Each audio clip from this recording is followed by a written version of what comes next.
Next question देखेंगे।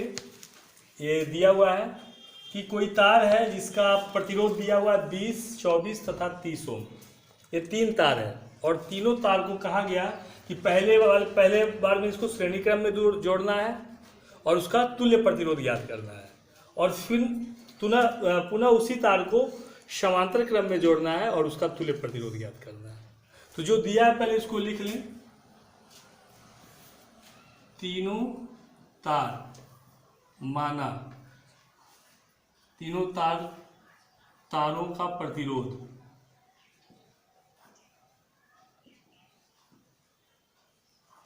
R1 20 ओम, R2 24 ओम और R3 30 ओम है माना।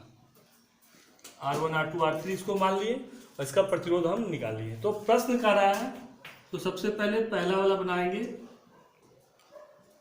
कह रहा है कि तारों को श्रेणी क्रम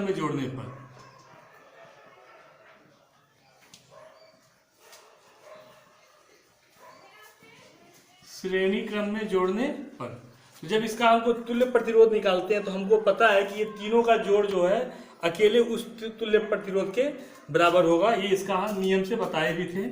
R इक्वल टू हो जाएगा R1 R2 R3। ये श्रेणी क्रम का फार्मूला था। अब इस पर हम कैपिटल R जब निकालेंगे तो R1 हो गया 20, 24 और 30 और इसका मात्रक होता है ओम इक्वल टू 74।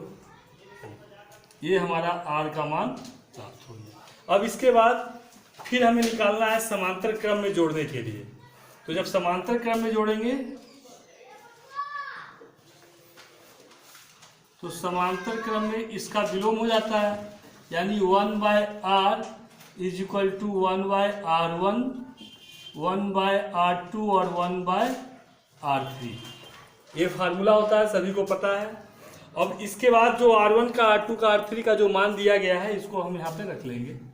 1/20, 1/24 और 1/30 मात्रक ओम लिख भी सकते हैं, फिर डायरेक्ट फाइनल आंसर जब आएगा तो हम उसका मात्रक यहाँ पे लगा लेंगे। अब इसका एलसीएम लेंगे तो इसका एलसीएम आएगा 120। यहाँ से बनाते हैं। जब इसका एलसीएम लेंगे तो 1/R is equal to LCM ले लिए 120। इस 20 से उसमें भाग देंगे 60 हो जाएगा, प्लस 24 से भाग देंगे तो जाएगा ये 5R में, और जब 30 से देंगे तो जाएगा 4R में। सबको जोड़ दें 69/120। इस प्रकार से ये आया। अब इसको अगर हम काटते हैं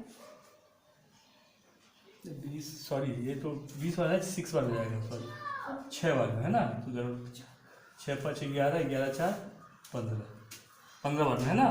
अब ये कटेगा 15 8 120। ये आ गया 1/8 ओम।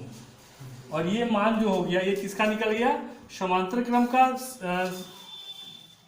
तुल्य प्रतिरोध और ये श्रेणी क्रम का तुल्य प्रतिरोध, दोनों का अलग अलग आंसर हमारा प्राप्त हो गया। इसको लास्ट में लिख भी सकते हैं या फिर इसको यहीं पे छोड़ देंगे।